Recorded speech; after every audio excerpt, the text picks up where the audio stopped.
Sir, SP അദ്ദേഹം വിളിക്കുന്നുണ്ട്. അവിടെ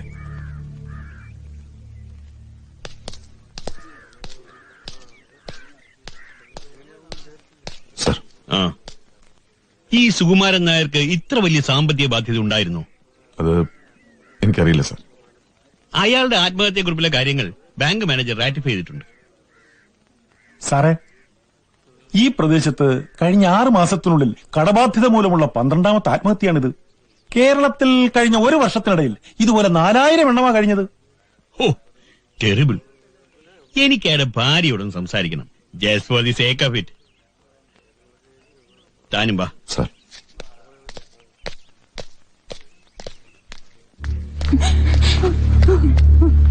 അമ്മേ,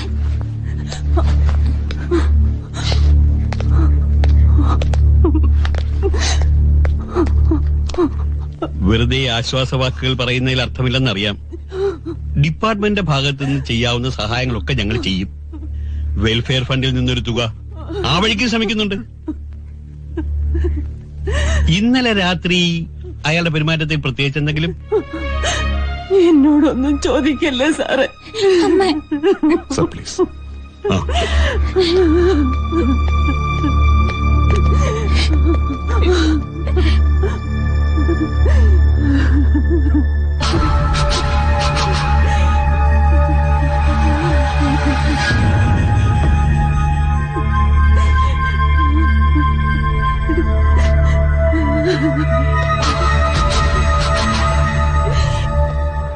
റഷീദ് സാർ, തനിക്ക് സുകുമാരൻ നായരെ അടുത്തറിയാമായിരുന്നോ?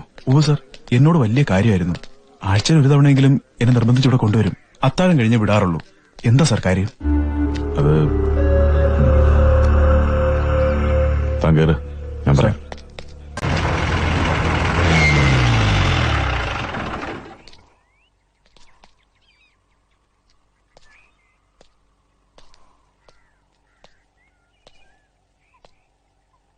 എന്താ മോന്റെ പേര്? രവി. രവി. രവി ഏത് ക്ലാസ്സിലാ പഠിക്കുന്നേ? 7ല്. ഈ അങ്കിള് പറഞ്ഞു മോൻ നന്നായിട്ട് ഫുട്ബോൾ കളിക്കുന്നു, ആണോ?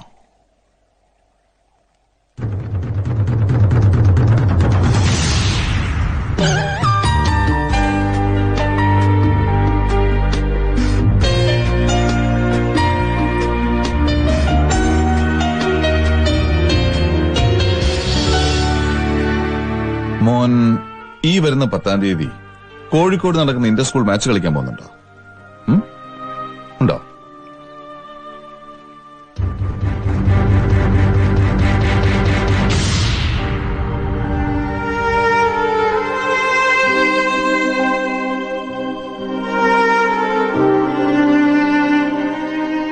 അതെന്താ?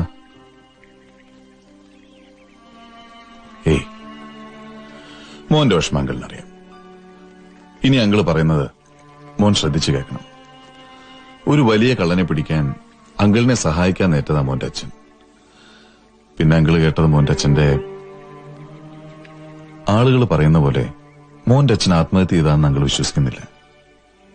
മോനും അല്ലേ? എന്താ അന്ന് രാത്രി വീട്ടിൽ നടന്നതെന്ന് മോൻ അങ്കിളിനോട് പറയണം. മോന്റെ അച്ഛനെ ഇല്ലാതാക്കിയവരെ വെറുതെ വിടാൻ പാടില്ല. എന്ത് തന്നെയാണെങ്കിലും മോനി അങ്കിളിനോട് പറ.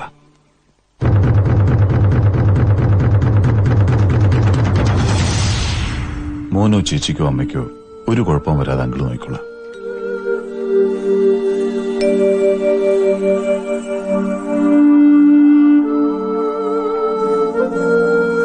ഞാനെല്ലാം പറയാം അങ്കിൾ. തക്കാളി മാത്രം കിട്ടിയില്ല, ബാക്കി നീ പറഞ്ഞതൊക്കെ വാങ്ങിയിട്ടുണ്ട്. മോനെന്തിയെ ഉറങ്ങിയോ? ഛേ, ഞാനിന്ന് നേരത്തെ വരാന്ന് പറഞ്ഞത് അവനുമായിട്ട് പ്രാക്ടീസ് ചെയ്യാൻ. അടുത്ത ആഴ്ചയല്ലേ അവന്റെ മാച്ച്. നീ എന്തോന്നും മിണ്ടാത്തെ? നിനക്കെന്ത് പറ്റി?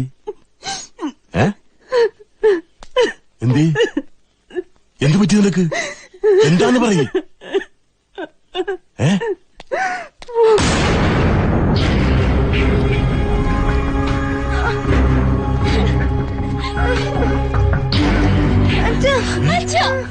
വരണം സുകുമാരൻ നായർ. ഇന്നെന്താ തിരിച്ചെത്താൻ വൈകിയോ? സ്റ്റേഷനിൽ അല്പം ജോലി തിരക്കുണ്ടായിരുന്നു അല്ലേ? നമ്മുടെ ആ പത്മനാഭൻ മാഷിന്റെ കേസ് സംബന്ധിച്ച ചില പേപ്പർ വർക്കും കൂടിയാലോചനയൊക്കെ ആയിട്ട്. എന്റെ 28 വർഷത്തെ സർവീസിനിടയ്ക്ക് ഒരിക്കൽ പോലും ഞാൻ അന്യായം പ്രവർത്തിച്ചിട്ടില്ല. അത് മുതലാളിക്കും അറിയാലോ. ഞാൻ ചെയ്തത് എന്തായാലും അതെന്റെ ജോലിയുടെ ഭാഗമാണ്. അതിന് വീട് കയറി ആക്രമിക്കാൻ ശ്രമിച്ചാൽ കാര്യങ്ങൾ കൂടുതൽ വഷളാകുള്ളൂ. ആ ഭദ്രന്റെ മുമ്പിൽ മൊഴി കൊടുക്കുന്നതിന് മുമ്പ് താൻ എന്നെ വന്ന് കണ്ടിരുന്നെങ്കിൽ തന്നെ ഞാൻ പർച്ചേസ് ചെയ്തേനെ. പക്ഷെ ഇപ്പൊ കാര്യങ്ങൾ കൈവിട്ടു പോയി.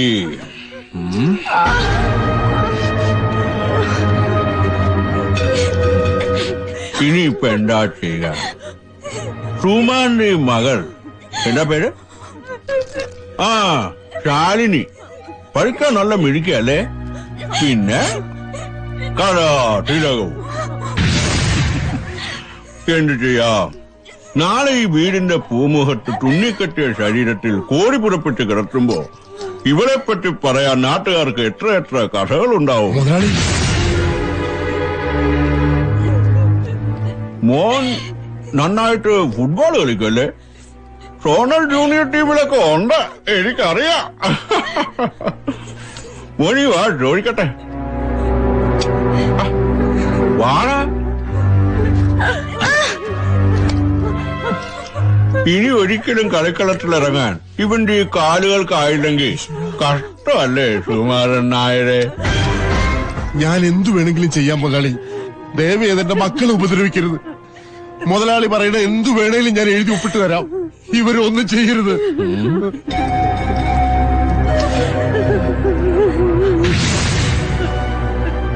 തന്റെ മൊഴി ഭദ്രൻ രേഖപ്പെടുത്തിയ സ്ഥിതിക്ക്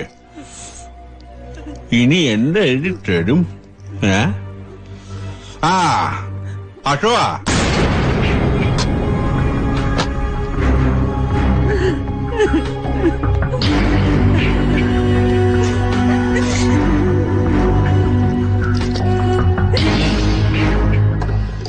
ഞാൻ താഴെ പറയുന്ന കാര്യങ്ങളെല്ലാം സത്യമാണ്. ജില്ലാ കാർഷിക സഹകരണ ബാങ്കിൽ നിന്നും ഞാൻ 2 ലക്ഷം രൂപ വായ്പ എടുത്തിട്ടുണ്ട്. മുടക്കം വന്ന ഗഡുക്കൾ പലിശ സഹിതം 21,000 രൂപ ഉടനെ തിരിച്ചടച്ചില്ലെങ്കിൽ ജപ്തി നടപടികൾ ഉണ്ടാവും. ഈ തുക അടയ്ക്കാൻ യാതൊരു നിർവാഹവുമില്ലാത്തതിനാൽ എന്റെ മുന്നിൽ ആത്മഹത്യ അല്ലാതെ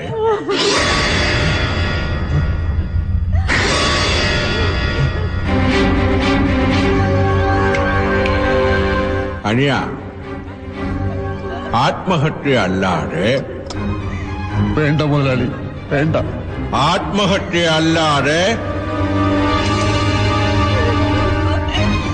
ഈ തുക അടയ്ക്കാൻ യാതൊരു നിർവാഹവും ഇല്ലാത്തതിനാൽ എന്റെ മുന്നിൽ ആത്മഹത്യ അല്ലാതെ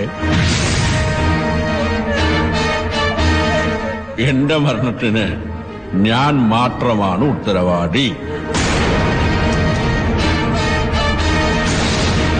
അശോക,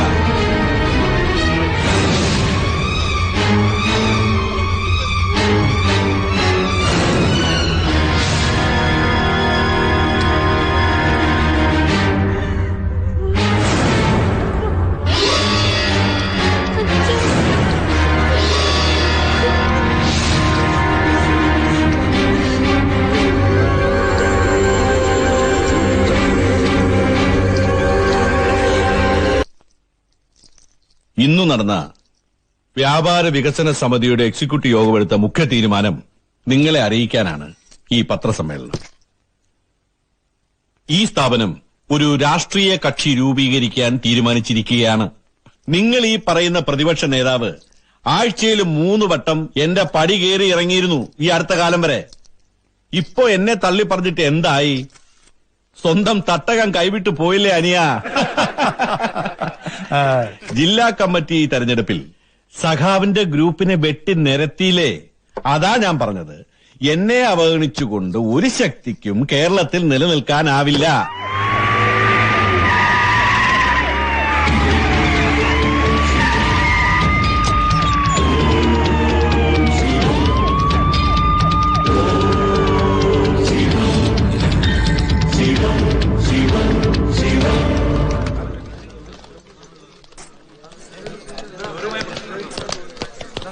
നിക്ക് പോലീസ് എന്താ അവിടെ കാര്യം? മാറ. മിസ്റ്റർ, ആ ഞാൻ സാറിനെ വെറുതെ ഒന്ന് അറസ്റ്റ് ചെയ്യാൻ വേണ്ടി വന്ന I have A warrant against U. Here it is. Bhadran, വേണ്ട മുതലാളി, ഞാൻ ചോദിക്കാം. എന്ത് കാരണത്തിനാണ് ഇദ്ദേഹത്തെ അറസ്റ്റ് ചെയ്യുന്നത്? എന്തോ? ആരുടെ നിർദ്ദേശപ്രകാരമാണ് ഇദ്ദേഹത്തെ അറസ്റ്റ് ചെയ്യുന്നതെന്ന്? ഏതാ മിസ്റ്റർ? എന്തിനു വേണ്ടി അറസ്റ്റ്? പോടാ.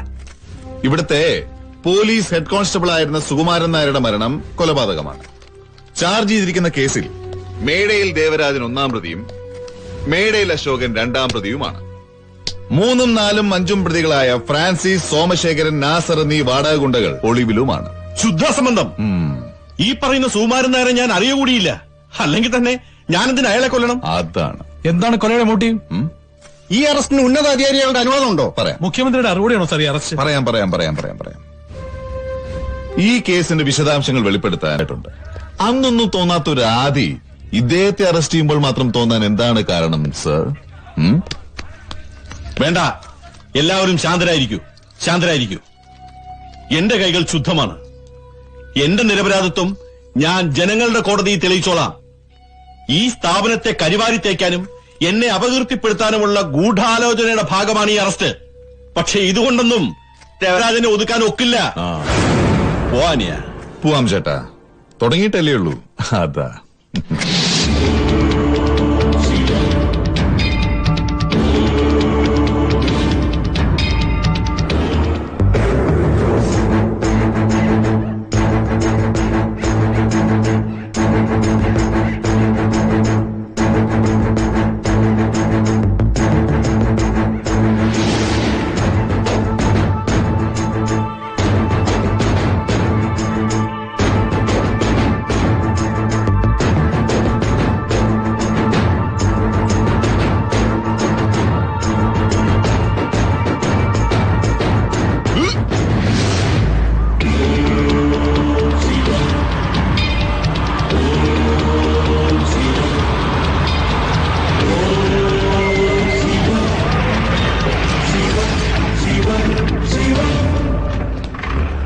നമസ്കാരം. എന്താ കാര്യം? എന്താ? വല്ല കോളാമ്പിയോ കിണ്ടിയോ തപ്പിയോ വന്നാണെങ്കിൽ പോയിട്ട് പിന്നെ വരണം. എനിക്ക് വേറെ ജോലിയുണ്ട്. ഛേ, അതിനൊന്നുമല്ല ചേട്ടാ, എനിക്ക് ഈ വീടൊന്ന് സെർച്ച് ചെയ്യണം. What rubbish! എന്റെ വീട് സെർച്ച് ചെയ്യാൻ? വകുപ്പുകളൊക്കെ കയ്യിലുണ്ട്, വായിച്ചു പഠിക്കേ. റഷീദ് സാർ ഒന്നും വിടാതെ ചേട്ടാ, ഇവിടെ ഇത് ജില്ലാ press council president mister Achuthan, അത് സെക്രട്ടറി സണ്ണി എബ്രഹാം. ഇങ്ങനെയുള്ള കാര്യങ്ങൾ നടക്കുമ്പോ സാക്ഷികളായിട്ട് കൊള്ളാവുന്ന ചില മാന്യന്മാരുള്ള നല്ലതല്ലേ? ഇല്ലെങ്കിൽ സാറ് നാളെ മനുഷ്യാവകാശ കമ്മീഷന് മുമ്പിൽ പോയി ഞാൻ പീഡിപ്പിച്ചു എന്നൊരു പരാതി കൊടുത്താൽ മോശമല്ലേ? എനിക്കൊരു ഫോൺ ചെയ്യാം. അതിനെന്താ ചെയ്യാലോ?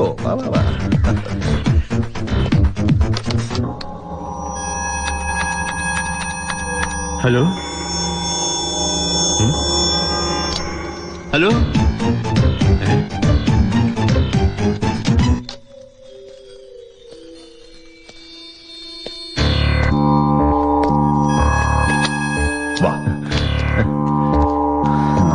അതെ ചേട്ടാ, ഇങ്ങനൊരു റെയ്ഡ് നടക്കുമ്പോ നമ്മൾ അതിനോട് പൂർണ്ണമായിട്ട് സഹകരിക്കണം. ഞാൻ നമുക്ക് ശരിയാക്കാന്നേ.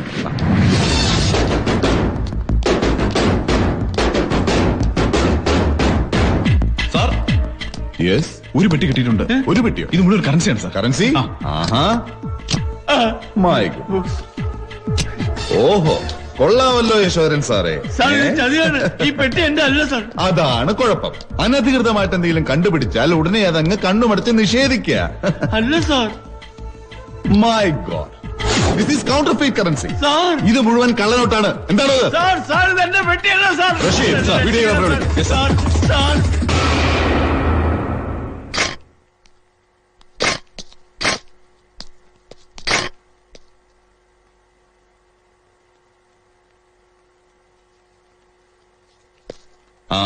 ഇൻഫർമേഷൻ കിട്ടുമ്പോ ഇത്രയും വലിയ കോളായിരിക്കും നമ്മൾ വിചാരിച്ചില്ല അല്ലേ?